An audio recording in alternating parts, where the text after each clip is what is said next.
और इसी बीच दिल्ली से होकर बड़ी खबर का रुख करते हैं, जहां दिल्ली में गुलाम नबी आजाद ने कांग्रेस पार्टी को छोड़ दिया है। ये बड़ी खबर इस वक्त देख रहे हैं आप दिल्ली से। गुलाम नबी आजाद ने कांग्रेस छोड़ दी है और उन्होंने सोनिया गांधी को बता दें आपको कि पत्र लिखा है, जहां गुलाम नबी ने कांग्रेस पर जमकर निशाना भी साधा है। कहा है कि अब चापलूस पार्टी चलाने लगे हैं। ये बड़ी खबर इस वक्त दिल्ली से आप देख रहे हैं, जहां गुलाम नबी आजाद ने आज कांग्रेस पार्टी छोड़ दी है। उन्होंने पार्टी के सभी पदों और सदस्यता से इस्तीफा दे दिया है और पार्टी के अंतरिम अध्यक्ष सोनिया गांधी को भेजे इस्तीफे की चिट्ठी 5 पन्नों की है। इस्तीफे के इन पन्नों में 7 किरदार और 4 हालात बता दें आपको कि नबी के द्वारा बताए गए हैं। सबसे सख्त बयान राहुल गांधी को लेकर इन पूरे पन्नों पर देखने को मिला है, जहां आजाद ने उन्हें कांग्रेस की बर्बादी की वजह बताया है और बारी बारी से किरदारों और हालातों के बारे में भी उन्होंने लिखा है। बता दें आपको कि सोनिया गांधी के बारे में नबी आजाद ने क्या लिखा है। वो लिखते हैं कि बेशक कांग्रेस अध्यक्ष के तौर पर आपने यूपीए फर्स्ट और यूपीए सेकंड के गठन में शानदार काम किया।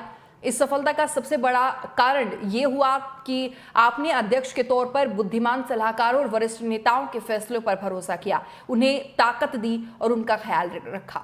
वहीं आपको बता दें कि राहुल गांधी के बारे में भी गुलाम नबी आजाद ने क्या लिखा। उन्होंने लिखा है कि दुर्भाग्य से राजनीति में राहुल गांधी की एंट्री, और खासतौर पर जब आपने जनवरी 2013 में उन्हें उपाध्यक्ष बनाया, तब राहुल ने पार्टी में चली आ रही सलाह के मैकेनिज्म को तबाह कर दिया था। सभी वरिष्ठ और अनुभवी नेताओं को साइडलाइन कर दिया गया और गैर अनुभवी चापलूसों का एक नया ग्रुप बनाया गया जो पार्टी चलाने लगा। तो बड़ा ये आरोप बता दें आपको कि राहुल गांधी पर तंज कसते हुए अपने पत्र में उन्होंने लिखा। और अपने बारे में भी गुलाम नबी आजाद ने लिखा। उन्होंने लिखा कि मैं लगातार 4 दशक तक कांग्रेस वर्किंग कमेटी का सदस्य रहा। 35 साल तक मैं देश के हर राज्य और केंद्र शासित प्रदेश में पार्टी का जनरल सेक्रेटरी इंचार्ज भी रहा।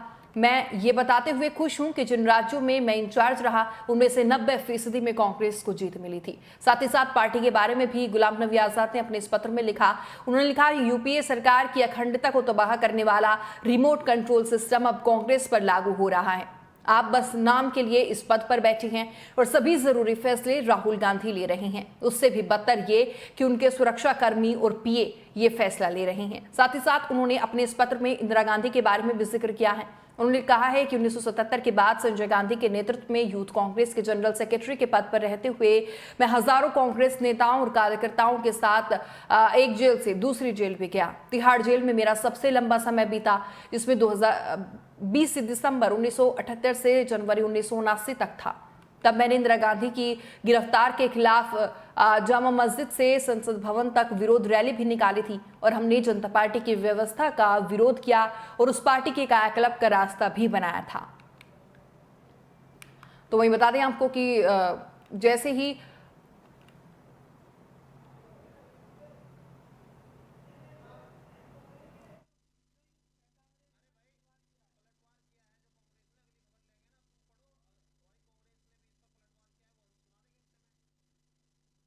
जिस प्रकार से उनका पत्र ये जारी हुआ, लगातार वो चर्चाओं का विषय भी बना हुआ है।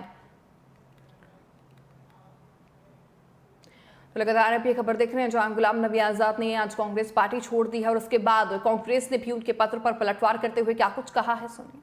का जो मुख्य मुद्दा पहले जब हमने अनाउंस किया था तो दिल्ली की लिकर पॉलिसी के अंदर और दिल्ली की सरकार का भ्रष्टाचार के अंदर लिकर पॉलिसी में लिप्त होने के ऊपर करना था।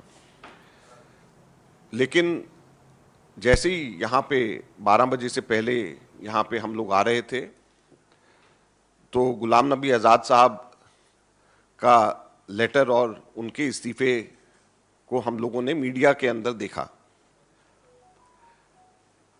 तो आज की हमारी प्रेस वार्ता इसी के ऊपर है और दिल्ली के मसले के ऊपर कल फिर से हम लोग प्रेस वार्ता करके अलग से उसके बारे में आप लोगों के बीच में चर्चा करेंगे।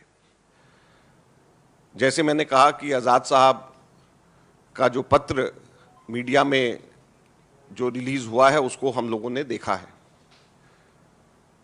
आज़ाद साहब कांग्रेस पार्टी के बहुत ही वरिष्ठ नेता थे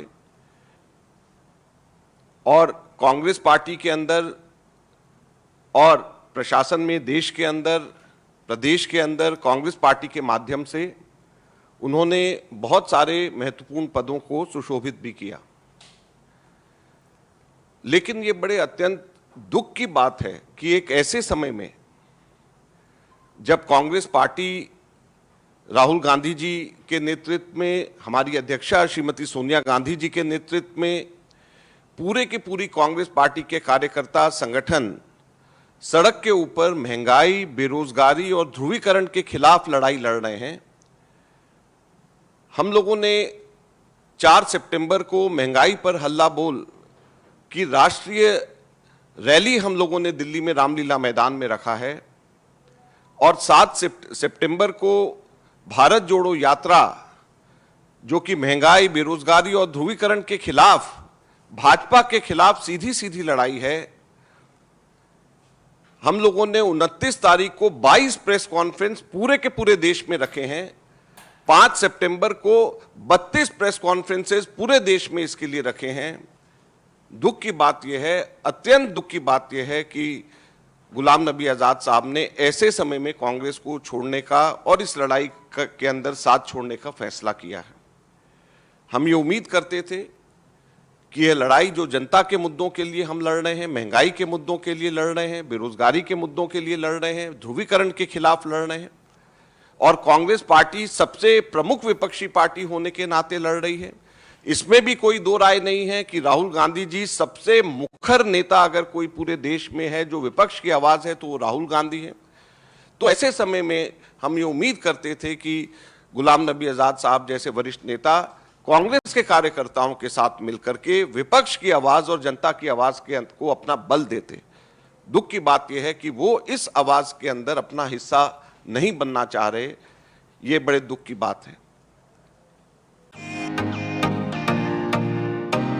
फेसबुक और यूट्यूब के बाद अब आपका पसंदीदा चैनल न्यूज़ 18 डेली हंट पर भी फॉलो करें।